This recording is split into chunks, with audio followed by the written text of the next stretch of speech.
Selling to serve is your chance to serve more and earn more. The need to change your mindset towards a sales approach of abundance instead of scarcity is your first step in mastering selling to serve. Get it right and it will significantly raise your income while simultaneously serving more people.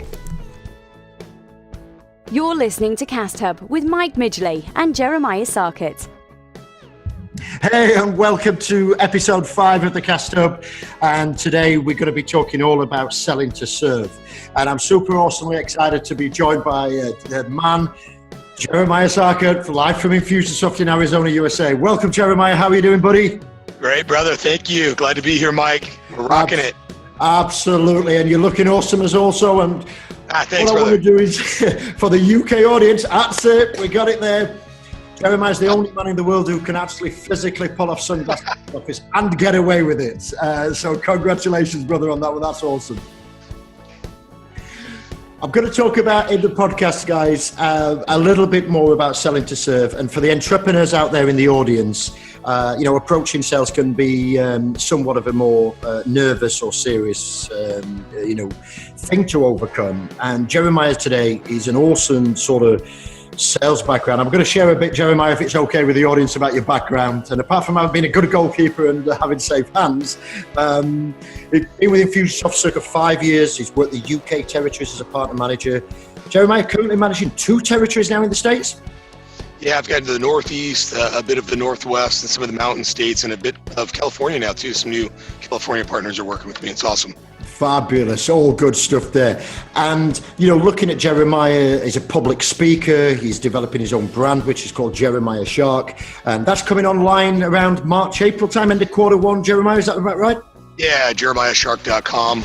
I've got my fan page up on Facebook. It's been going pretty hard for 2 years. A good organic following there. And that's at Jeremiah Shark on Facebook, yeah? It is, yep. Yeah, and if people were to watch that and sort of follow that, what can they expect from that sort of side, Jeremiah?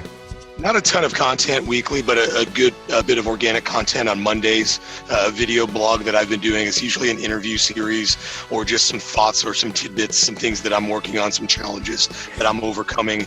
I talked a lot about selling to serve as I was working on that product last year. I'd like to have you come on and be one of my interviews. Oh, we'd love it. Yeah, so I've had 3 groups of interviews, roughly between 5 to 7, 8 interviews in those groups. So maybe 30 interviews roughly. Yeah, so that's Mondays with the Mako that's coming out there, and that's awesome stuff. So fantastic. So welcome to the show. What we're doing is we've got an avid sort of fan base, Jeremiah, UK entrepreneurs. On the show, as you know, we talk about business growth, automation, everything digital marketing, lots of Infusionsoft stuff and how that sort of helps. But one of the questions we get asked a lot about, and I'm so pleased and excited that you're on the show to sort of share this sort of expertise and knowledge as a public speaker, a sales and marketing expert, a communicator, a coach. We're really privileged, guys, to have Jeremiah on the show today. And he's going to talk all about what's called selling to serve. And, that's really sort of turning sales on its head and having a mindset. And so, Jeremiah, tell me, why is, sales so scary for a lot of people? I think sales are scary for a lot of people. One, because they've never really had the proper training or the mentoring, and usually they're just thrust into a sales position. So maybe they're coming in with a very little background in sales or certainly, consultative sales, selling to serve, and they're probably not selling a product that they're actually fond of or they believe in. They're not engaged with it the right way, and it makes that sale very, very hard for that sales driver. Yeah, so there's no connection or passion there. Is that what you're saying and leading into that? Yes, exactly. Yeah. So you don't have that problem at Infusionsoft then? Yeah. No, you don't have the problem. That's pretty cool. So how do you unscare somebody? Somebody who's got no background in sales. There's a lot of entrepreneurs out there trying to cut it. They're hustling out there. They're doing it right. But, there's that nerve. So I'm fearful of asking for the money, or I'm fearful of this. So I'm just scared of sales. How do they do that? How do you avoid that? Well, I think if they're not going to get it from the company, they've got to seek it out on their own. Yeah. They've got to seek some of the ongoing training, the enlightenment, the changing of maybe some of their own personalities or skill sets to evolve into a sales professional. But the organization should approach that team member and not give them sales training right away, but give them cultural training. Brilliant. Yeah, maybe some product training as well. And then it's time for the sales piece and the sales training. Yeah, that's great. That's a great shout. And later on in the podcast, Jeremiah, we're going to talk about maybe some resources or gurus that you follow or that you may be able to share with the audience, and maybe they can check out those and maybe get some of that self-help. No problem. Yeah. Excellent. So a bit of I apologize for asking this question, but I feel I need to do it. So why do people fall into that sales trap? Well, I mean, they fall into it because they're after the sale. Yeah. Because they've been trained and programmed, right, to get it real quick. Yeah. And it's not that. It's the long game. The long game says we need to build the relationship first. Yeah. And most people aren't into that. They don't want to build a relationship. They want the money. They want the bread. Yeah, they want the cut and the chase today. Whereas, and this is a really important part, guys, as an audience, what I want you to do is really write this part down. What Jeremiah's just shared with us is all about the long game. It's about building that relationship. It's about giving that value in advance. And that's what we're going to talk about more as we explore selling to serve through this podcast from there.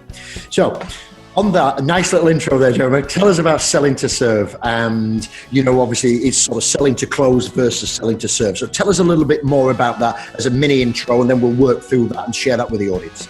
So the selling to close is more of that, it's more of the mantra that we have as we just start our sales career, I think.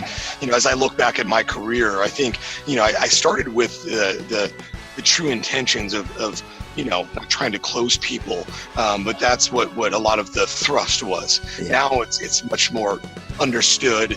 The landscape, says play this way, so I understand how to play. But I think we all, start with this idea of closing. I think, we're hit with quotas. We're hit with the sales environment behind me. And the pressure. Highly competitive.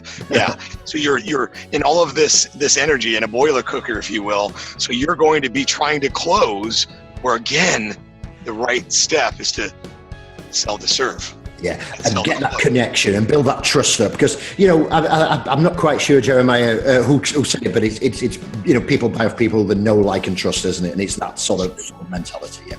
Well, that's always going to be a constant, I think, as the technology progresses, the sales processes, and things are changing, Mike. But that's going to be a constant. Yeah, absolutely. And going down this sort of selling to serve sort of model, you get a win-win. It's sort of customer driven, isn't it? And that's just talk to us about putting that customer first, before yourself. And I know it's sometimes hard when you've got to cut a commission check, or you've got the pressure of your boss on you to hit quota. But just if you could expand a little bit what we mean when we say content in advance and customer driven, just expand on that for me. Self-driven, customer-driven. All right, self-driven. Let's not confuse it with motivation. Yep. You're inspired internally. You're driven. You wake up in the morning hungry. Yep. I love that, guys. That's more of the hustle. Yep. I would say that would be your internal hustle, your machine, your motor.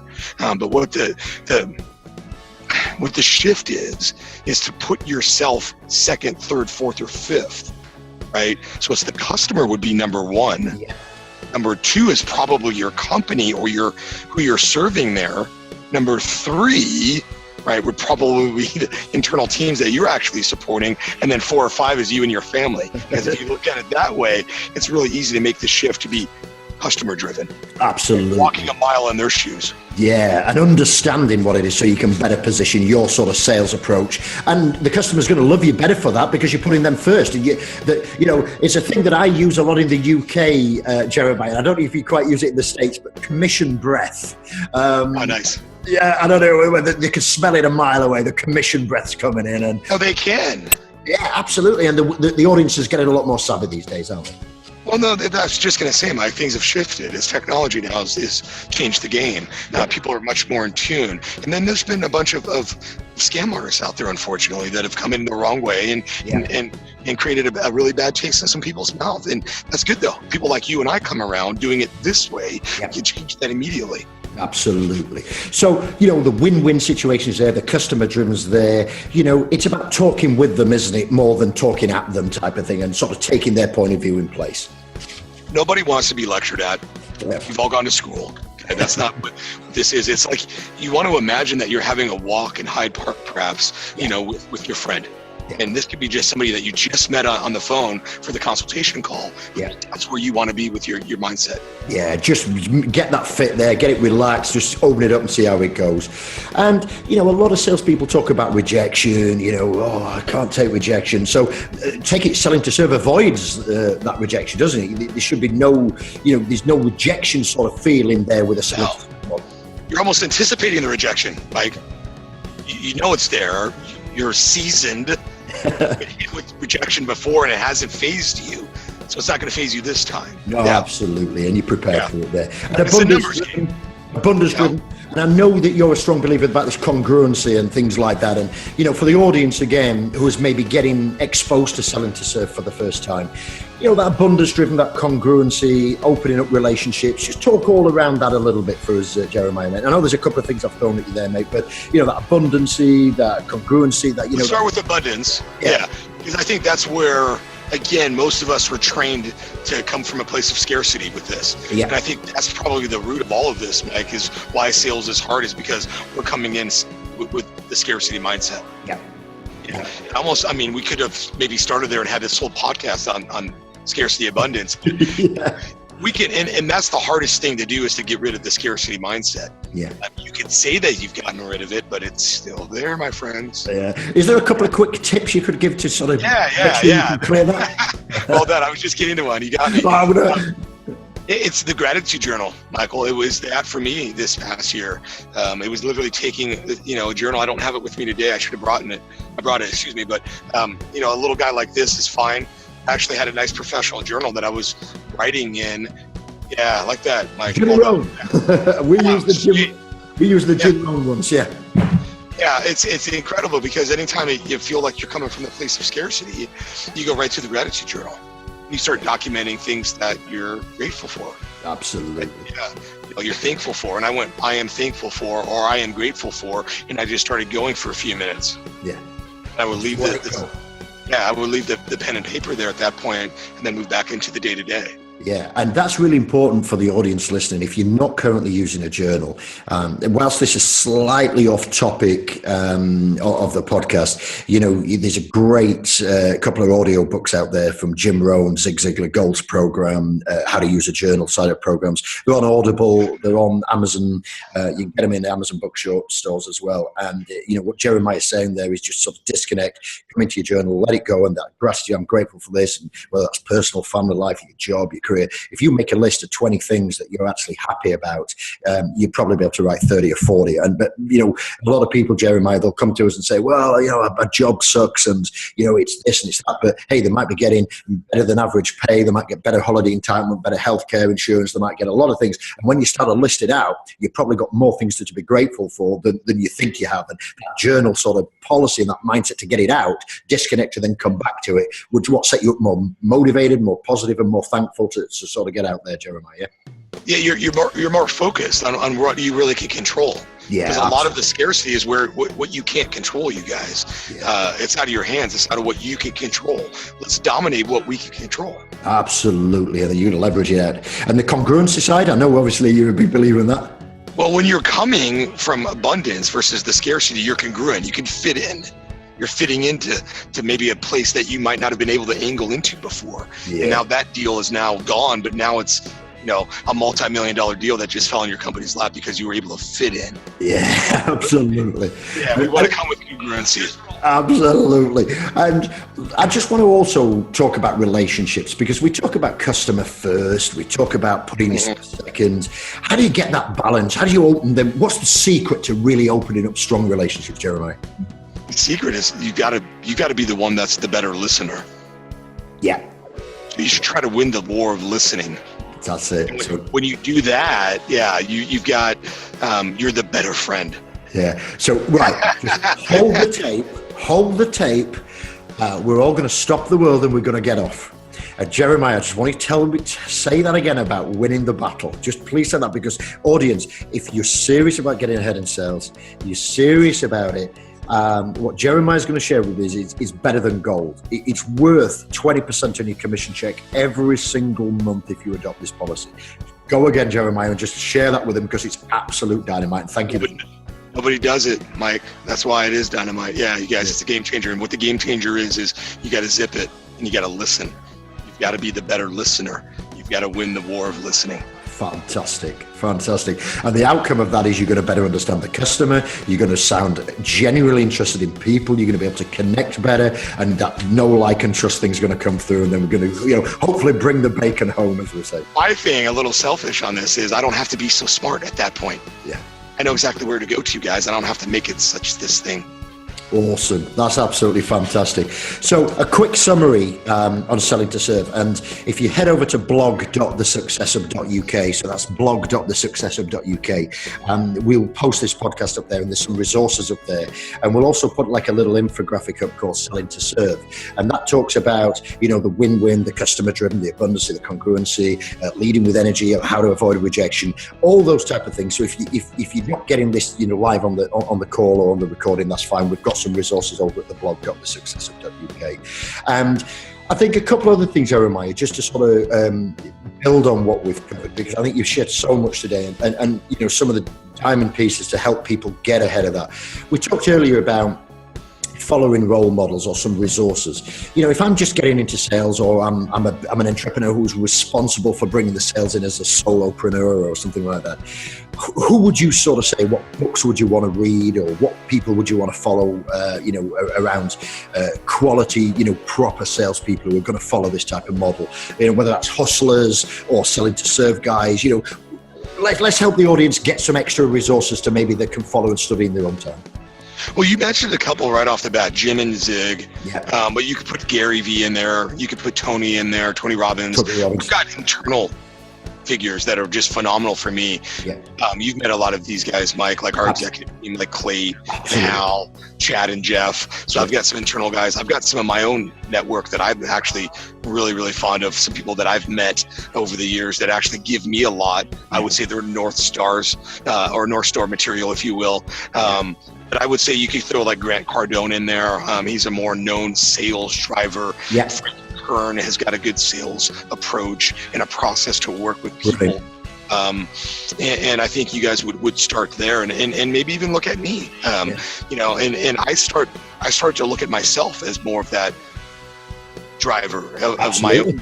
Trying to craft it there, not trying to go make it somebody else's. Listen, grab a lot of stuff and then bring it into what's already working for you. Absolutely. And for the audience, like I say, we just want to give another shout out. The website's coming soon at jeremiahshark.com, but the Facebook fan page there at Jeremiah Shark, and that's JEREMIAH, Shark, as in shark. Do that there. And I know, having been involved with Infusionsoft, I've been an Infusionsoft user and partner, Infusionsoft user since 2010, partner since 2014, and I know how many people look up to you, Jeremiah, and that's why I'm so excited to get you on here to share that. And literally, when people are struggling with the sales, it's Jeremiah they're going to turn to get that. So make sure you check out that fan page at Jeremiah Shark, and then, you can see the launch of that website coming, and, obviously listen to what Jeremiah's doing.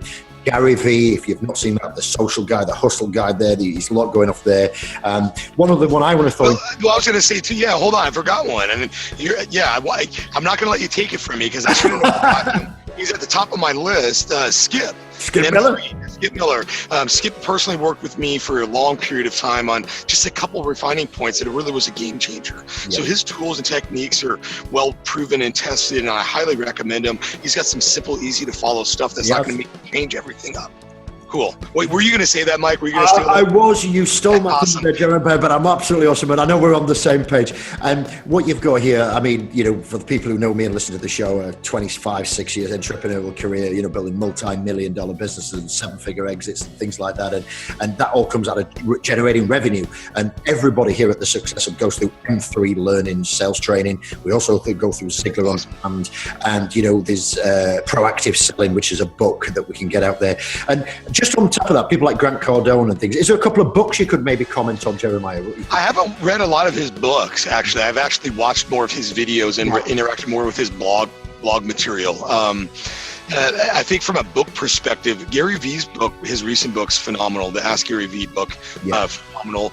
Tools of the Titans, Tim Ferriss has put a lot of his interviews and podcast material together. It's created a really excellent encyclopedia, if you will, on everything, guys. Health and wellness and fitness, spirituality, faith, meditation, but certainly sales and process and business and revenue. So I'm reading that right now, and I'm really liking that. That's fantastic. Another really good book that I've read recently is Ego is the Enemy. Great book. Highly recommended for salespeople that are in that professional category. And I would say everybody should read that.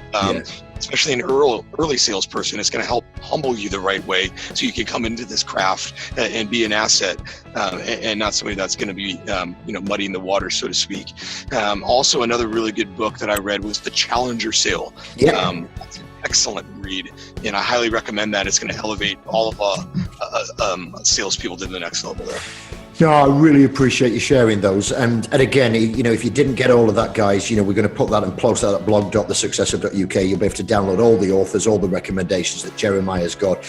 Of course, Clay's done some books as well, hasn't he? So, the leader infused us, so there's maybe a couple that we could put on there as well that maybe help on that side. Well, yeah, and Scott too is a great mentor. The other co-founder, Scott Martineau. Played Scott and Eric, the three, and they put that Conquer the Chaos book together a few years back, and that's tremendous, you guys, for entrepreneurs. A must read, a good read, quick read too. Absolutely. So, more or less coming up to the last sort of 5 or so minutes, Jeremiah, and for the audience, I just want to talk about sales professionals. And I know if you're the young entrepreneur or an entrepreneur leading the charge for your business, sales. And I always make reference to a sports franchise here because, when you're talking about sales, even the highest paid sports stars, whether it's in the States, Jeremiah, or the UK, they go to practice every day, don't they? They got to practice. So when they turn up on Saturday or the ball game on Sunday in the States, they're ready for, they've practiced the plays, they've practiced the drills, they've practiced the movements, they've got the fitness and the diet in there. But it's a common error, isn't it, Jeremiah, that a lot of people don't practice sales and they just sort of expect it to come. And, I just wondered if you could I know you've given some awesome resources and some awesome tips there, but is there anything around, respecting the sales profession and classing it as a professional? And you got it there. There it is. There's some stuff from Skip and M3 right there. So I've got some sales reminders and some things that I'm working on front and center right here on my desk, you guys. Yeah. Constantly practicing, constantly evaluating my craft and my game. I'm sticking to what's working. I'm not trying to reinvent the wheel. Constantly working on it. And you're right to correlate it to a sport. Michael, because it is physical. It is that. It's physical, spiritual, in the heart, you guys, and you've got to have the head and the logic, just like you would as an athlete. Yeah. And, so just to repeat, guys, sales is a profession. If you are doing it as a job share, that's no excuse that you're not practicing. You got to find them resources, pick up these books that Jeremiah shared you. Start following Jeremiah and the leaders out there who are doing it and rocking it and pushing 110, 20, 30, 40% of quota and target. And that's not by ripping people off. That's not by overcharging. That's not by being disrespectful. That's by being totally transparent right off the bat, clear as a whistle, lots of listening, fixing solutions that help get clients results. You can smash it, 110, 120, 130% every time, can't you, Jeremiah? All day, Mike. That's awesome right there. Great energy. And that's the byproduct, because you guys have the right hustle going. The honorable work is happening. You're always going to be rewarded. Absolutely. Might not be instantly, but it's going to happen. So a patience game as well. And if you keep crafting and learning and getting people to critique you as well from there. So it wouldn't be a sales discussion, Jeremiah, without just talking about qualification. And I know we've talked and touched on it across all sorts of little caveats around this little podcast. But, if one of my audience says to me, Mike, where do I get started with qualification? Could you just share some of your tips about really crafting a great qualification process that, built on the listening thing that obviously allows you to sort of progress down that sales process and hopefully be successful at the end? Yeah, no problem. Qualification is always critical. You don't want to spend time on the wrong prospects. You guys can identify that pretty quickly within a couple minutes right away. And a really nice thing to do, what I always did, was I was gathering as much information alongside of my call as I could. I've got 3 monitors going here, right? Kind of distracting a little bit as I've got my camera here and that you got to use your technology to your advantage. I don't need you to go buy a bunch of monitors, you guys, but be nimble and able to pull up some information about who you're talking to pretty quickly to get a feel for them outside of that conversation or that initial approach there. During that initial approach, though, you want to dig into some relevant questions. really, really digging into maybe some things that are working well for them in their current state. Yep. Maybe what's the challenge over the next 30, 60, 90 days that they're going to be experiencing in their business. Yeah. So it working well, and then the challenge right underneath it, and then actually going into, depending on your vertical and your sales process, maybe a bit of their budget right away. Right, yeah. So it's like the money method motivation type of approach then, isn't it there? Yep. And I mean, if they can't afford your service, we don't want to, spend too much time there. We want to create a path for them and put them in a long-term plan. Yeah. Come back to them later. But, I think you open it up comfortably, come with some energy on what's working well. You've already seen what's working well because you've taken the time to research it. Yeah. And then you dig into some challenges and help them time travel ahead with you to what they're experiencing. No, that's awesome. That really is. So, with the qualification guys, let's just really get prepared is what you're saying as well, Jeremiah, there. Before you maybe make that sales call, let's get on the websites, let's check them out, let's do a little bit of research, see what their industry sector's doing, what the competitors are doing. And if there's a call that's coming in live, as Jeremiah's made in reference with the monitors, you've got your stuff going on the hustle here and thing. But if you've got a second comp, we've got the main screens here, Jeremiah, and we've got the laptops to the side. So, we work in two screens all the time. Researching, dealing, researching, hustling, or recording, and just being prepared because you've got to connect with that audience a lot better, right? You're so on, and I think when you do that, when you go to Twitter and find out what their last tweet was, right, and you comment to it and say, "Hey, I really liked your tweet there, Mike, on automation." Yeah, you're diving into it, aren't you? Is that why you inquired? Tell me a little bit more about your thoughts with automation. Yeah, and it just segues in. Yeah, and maybe LinkedIn too is a great little resource without feeling snoopy. I think you don't need to be sneaky about it. Go request them on LinkedIn. There's a mutual thing going on there. Or maybe when you go snoop somebody, you guys, you want to request them so it doesn't look so snoop. Yeah, excellent. One thing there, Jeremiah's just shared with you again, and Jeremiah's just full of these little diamond nuggets, and I suppose my job as a host, Jeremiah, is just to make sure that, I stop the world, let's get up and let's do this. I asked you earlier, but just to repeat something there, and what Jeremiah's just shared with you there is just picking up, look, everybody's pushing social media tweets out. Jump on them feeds, pick them out, make reference. You've just got something that they're interested because they want to talk about them, don't they? And if you're just saying, hey, I noticed you just closed this major deal, or you got a 5-star review off Which or Trust a Trader or whatever it might be. Hey, I'm really pleased to see about that. What's important about you? How are you looking to improve that? Or congratulations. A pat on the back there. You're suddenly their best friend. And so again, another stop the world moment there, Jeremiah, about just learning to connect and use them type of information to sort of get on their side and then be that listener. And also it shows you that you're professional, you've done your research, and you act. Yeah. Well, and that's the thing there, you guys. You've taken the time again. You're listening. It's that same type of feel there for them.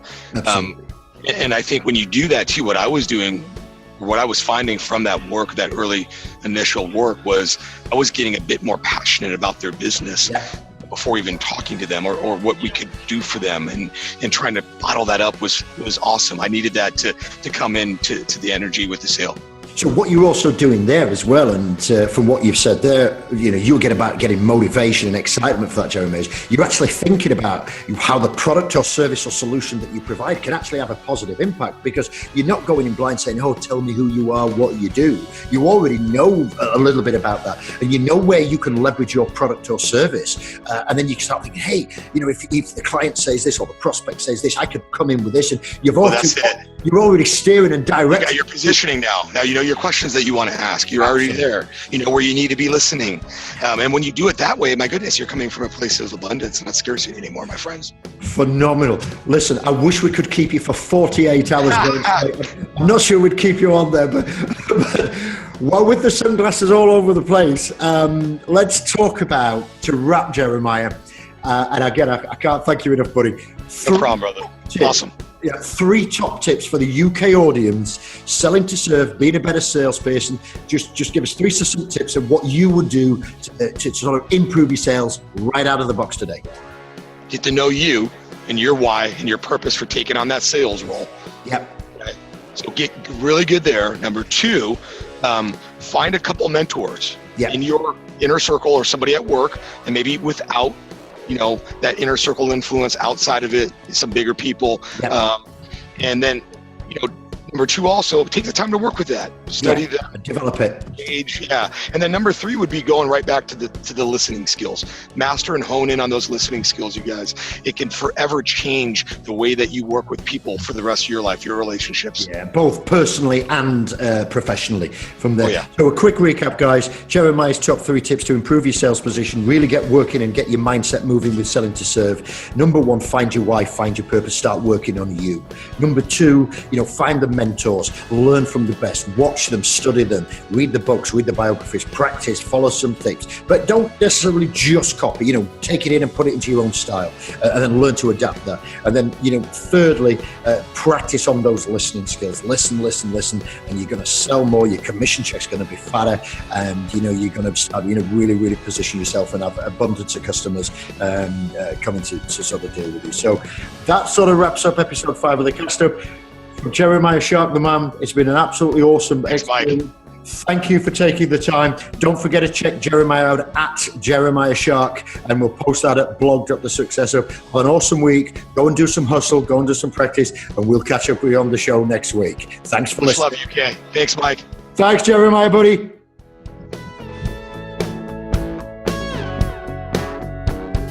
been listening to Cast Hub, brought to you by the Success Hub.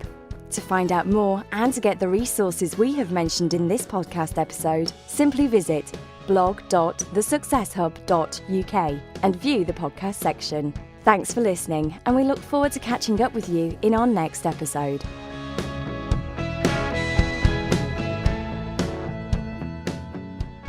This podcast and associated materials is published under copyright to The Success Hub. All rights reserved. No reproduction of this material is permitted.